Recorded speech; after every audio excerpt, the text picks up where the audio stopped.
Hey everyone, welcome to Arts and Crafts with Tammy.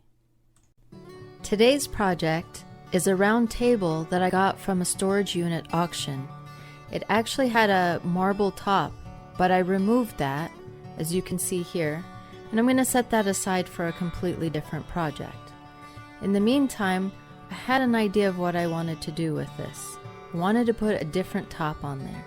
So I went ahead and flipped it upside down and I traced it. I did this on 3/8" hobbywood. Once I had that traced, I went ahead and made relief cuts and used my jigsaw to go ahead and cut it all the way around. The room I'm going to put this in already had faux wood paneling, so I wanted to go ahead and match that by putting it onto this table too. So I grabbed the faux wood paneling and glued it onto the round piece of wood that I just cut.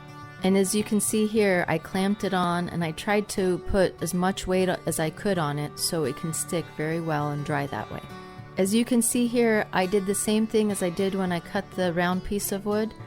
I used relief cuts so I can go ahead and cut the paneling now that it's dried. And here it is. So far so good, and it's fitting really well. But there's a lot more I need to do to this table to make it work for what I need. Now I want to cut a square hole in the middle of it. So I went ahead and turned it upside down again, made my markings, found the center, and went ahead and cut it. And this is what I've got. And if you notice, it's actually cut on the sides too. It's completely cut in half. I'm actually going to be cutting the entire table in half, and you'll see why in a little bit. So here's the table, I've cut that in half, and then here's the bottom shelf that it was on there. I not only cut that in half, but I also cut a square that matches the top of the table. I used a carpenter square to be able to do that for both the top and the bottom. Then I went ahead and put dowels on both sides so that way I can reattach it. And now I'm going to attach everything together again, put the whole table back together just to make sure everything's fitting exactly the way I was hoping it would fit.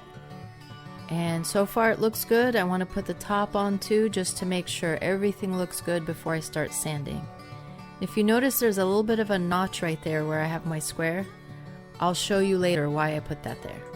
Okay, and here it is. I sanded it and went ahead and painted it. And this is just another angle so you could see the bottom of the shelf. And now I'm going to put it all together and you'll see why I needed to cut the square holes. So I have a basement support post that's in the middle of my room, and there's couches on either side, and I really wanted to be able to have some sort of side table, but I couldn't because of the post. So that's why I've cut the table in half, and now I'm going to put it together.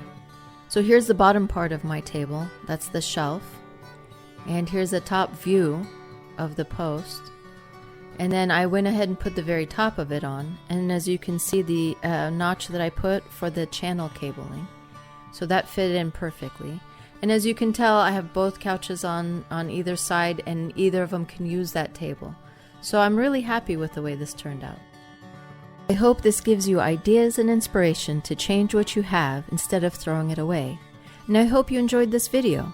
If you'd like to get more ideas, subscribe and hit the notification button. In the meantime, happy crafting!